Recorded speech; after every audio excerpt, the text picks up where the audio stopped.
Students, welcome back in physics class. आज की हमारी जो फिजिक्स की क्लास है उसमें हम स्टडी करेंगे चैप्टर नंबर 9 जो हमारा चल रहा है फिजिक्स सेकंड का। चैप्टर नंबर 9 हमारा रोबोटिक्स है।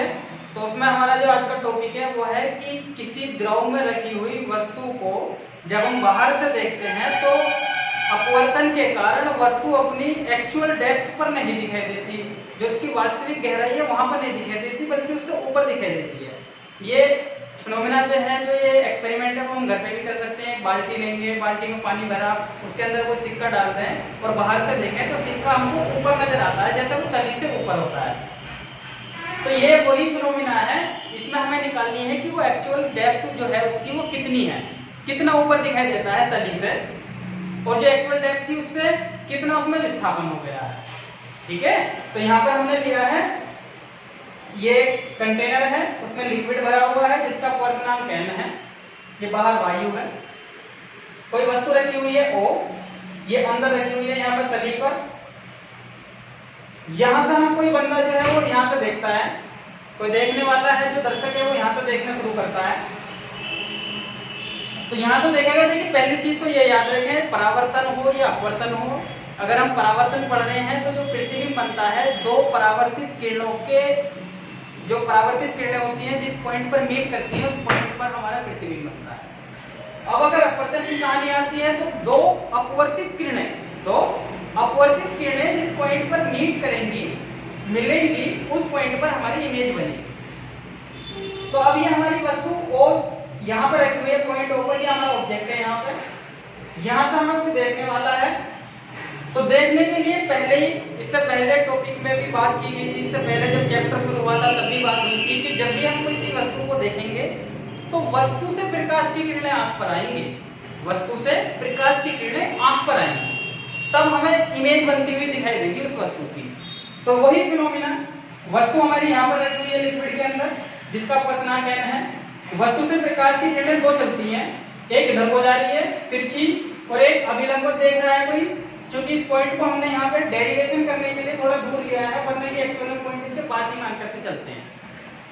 तो दो प्रकाश की किरणें चली, एक इधर को जा रही है पॉइंट A की ओर को और एक जा रही है अभिलंब। तो हम अपवर्तन से ये जानते हैं कि अगर हम अभिलंब देखते हैं, किसी दूसरे माध्यम में अभिलंब प्रकाश की किरण आती है तो उसका अपवर्तन नहीं होता। तो यहाँ से जो प्रकाश की किरण जाएगी वो सीधी निकल जाएगी। तो एक तो ये हो गई, अपवर्तित किरण भी यही होगी जो कि सीधी निकल जाएगी, तो जाने वाली किरण भी यही हो गई। दूसरा, ये वाली तिरछी जो प्रकाश की किरण जाएगी, इसका एक्चुअल पाथ ऐसा होना चाहिए था, लेकिन अपवर्तन के कारण ये अभिलंब से दूर हट जाएगी, क्योंकि ये जल से वायु में जा रही है, सघन से विरल में जा रही है, तो अपन से दूर हटेगी, इधर को चली गई। अब ये इधर को चली गई है, तो इसे बैक में अगर मैं मिला करके देखूं तो ये इस पॉइंट पर आकर के मीट कर जाती है। एक अपवर्तित किरण इधर को जा रही थी, एक अपवर्तित किरण ये हो गई, क्योंकि निकली तो यहाँ पे है अपवर्तित किरण, तो उसको पीछे बढ़ाने पर यहाँ पे मिलेगी। आभासी रूप में हमने पीछे बढ़ाया है तो पॉइंट I पर हमें क्या बनती दिखाई देगी, इमेज बनती दिखाई देगी। इसका अर्थ क्या हो गया, इसका अर्थ ये हो गया कि वस्तु को अगर आपने यहाँ पे तली पर रखा हुआ है तो वस्तु हमें दिखाई देगी यहाँ पर, यहाँ से देखने पर। गेटिंग क्लियर हुआ पॉइंट? ऑब्जेक्ट अगर हमारा यहाँ पर रखा हुआ है तो कहाँ पे दिखाई देगा हमको, यहाँ पे दिखाई देगा। ओके, तो I वो पॉइंट है जहाँ पर हमें वस्तु दिखाई दे रही है। ये सिक्का ही है, सपोज करो सिक्का जो है हमको यहाँ पे दिखाई देगा बाहर से देखने पर। तो दो अपवर्तित किरण, एक तो अभिलंब हो गई, एक कौन सी वाली है, यहाँ से जाने पर जो अपवर्तित किरण है ये वाली, इसको बैक में मिलाने पर यहाँ पर बनेगी। आपतन कोण, क्योंकि प्रकाश की किरण इधर से जा रही है, आपतन कोण I, ये वाला कोण I है तो ये वाला भी एक अंतर के रूप में। अपवर्तन कोण R ये है तो ये वाला भी कोण R ही होगा, क्योंकि ये दो पैरेलल परपेंडिकुलर हुए समांतर पैरेलल लाइन खींची हुई है इस वाली लाइन के ऊपर, ये कोण R है तो ये कोण भी R होगा। ओके, अब जरा देखते हैं स्नेल के नियम से। जब स्नेल का नियम लिखाया गया था तो आपको कहा गया था कि बहुत ही इंपॉर्टेंट नियम है, इसी के ऊपर पूरा रिफ्रैक्शन चलता है। तो स्नेल के नियम से n1 sin I is equal to होना चाहिए n2 sin R। आपतन कोण की साइन दिया, साइन वैल्यू, अपवर्तन कोण की साइन वैल्यू, दूसरे माध्यम का पूर्णांक, पहले माध्यम का पूर्णांक। तो पहला माध्यम कौन है यहाँ पे, जल है, दूसरा कौन सा है, वायु। तो वायु का जो वायु के सापेक्ष निरपेक्ष अपवर्तनांक निकालेंगे तो वो 1 आता है, तो n2 की वैल्यू तो 1 हो गई और n1 की वैल्यू कितनी होगी, n sine i is equal to हो गया 1 इंटू साइन आर, या n sine i is equal to हो गया sine r. Okay, equation number 1। यहां तक बात समझ आती है?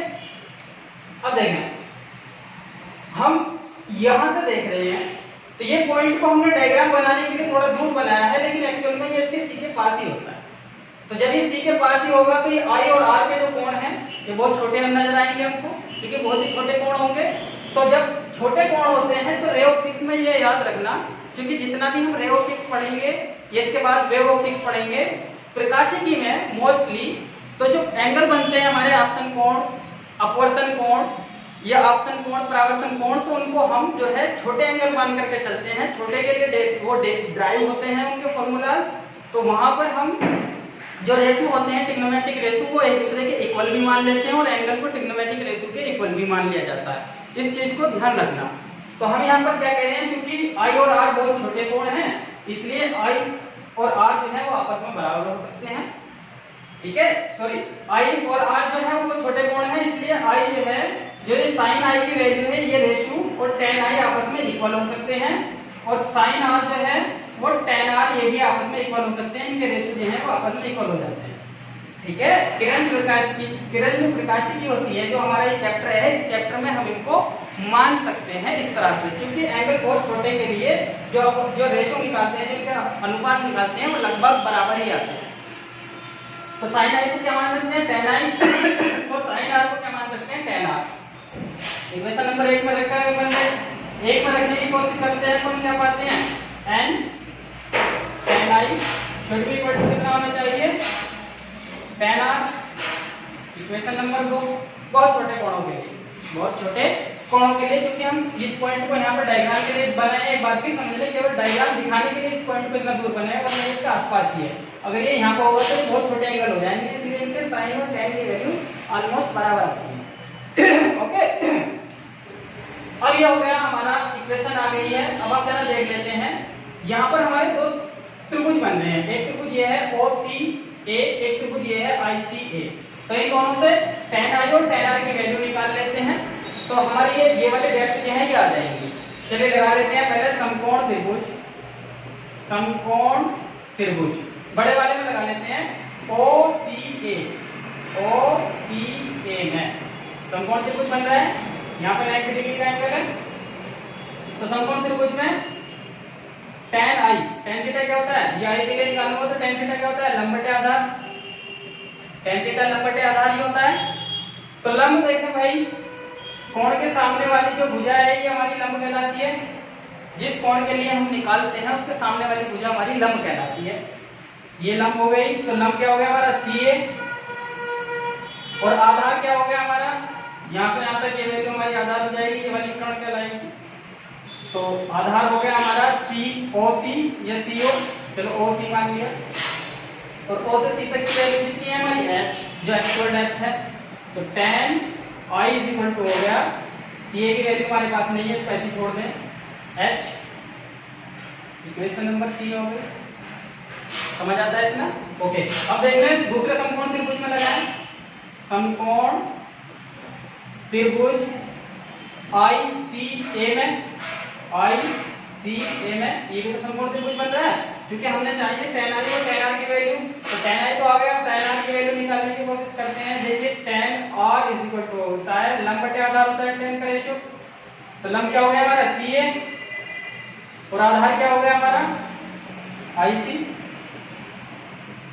ओके, IC की वैल्यू पुट करूं तो क्या हो जाएगा, CA अपॉन स्मॉल h।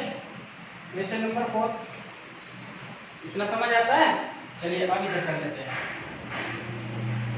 देखिए इक्वेशन नंबर 3 और इक्वेशन नंबर 4 से tan i और tan r की वैल्यू इक्वेशन नंबर 2 में रख दें, पुट कर दें, तो हम क्या पाते हैं, रख देते हैं n, tan i की वैल्यू यहां से रखूं, CA upon capital H is equal to tan r की वैल्यू क्या रख सकते हैं, CA upon small h, CA upon small h।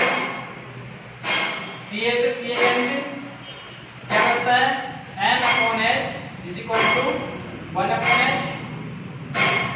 अब यहाँ से मैं चाहता हूँ ये मिल जाए मेरे को स्मॉल h, कि कितनी डेप्थ है, इसकी गहराई कितनी है, अपरेंट आभासी गहराई कितनी है। तो h को जब हम बाकी दोनों इधर उल्टे होकर के लिखे जा सकते हैं, तो h इज इक्वल टू हो गया कैपिटल H अपॉन n। ये आ गई हमारी, ये क्या है, आभासी गहराई। जितनी गहराई पर हमें वस्तु दिखाई देगी, आभासी गहराई। h क्या है, ये वास्तविक गहराई। और ये n क्या है, द्रव। अगर जल है तो जल का अपवर्तनांक, द्रव का अपवर्तनांक, द्रव का अपवर्तनांक। ओके, ये हमारा फॉर्मूला आ गया। तो ये गहराई का तो फॉर्मूला हमने ड्राइव कर लिया है। अगर हम चाहें, अब हमसे वो कहे कि वस्तु एक्चुअल में पॉइंट O पर थी, प्रतिबिंब हमें पॉइंट I पर दिखाया गया। प्रतिबिंब हमें कहां पर दिख रहा है, पॉइंट I पर, एक्चुअल में O पर है। तो ये कितना ऊपर दिख रही है, जरा इसको भी बता दें। ये भी तो काउंट कर सकते हैं। एक बात में है कि कितना विस्थापित होकर के दिख रही है। तो ये तो आपको समझ आ गया, इसको रख कर देते हैं।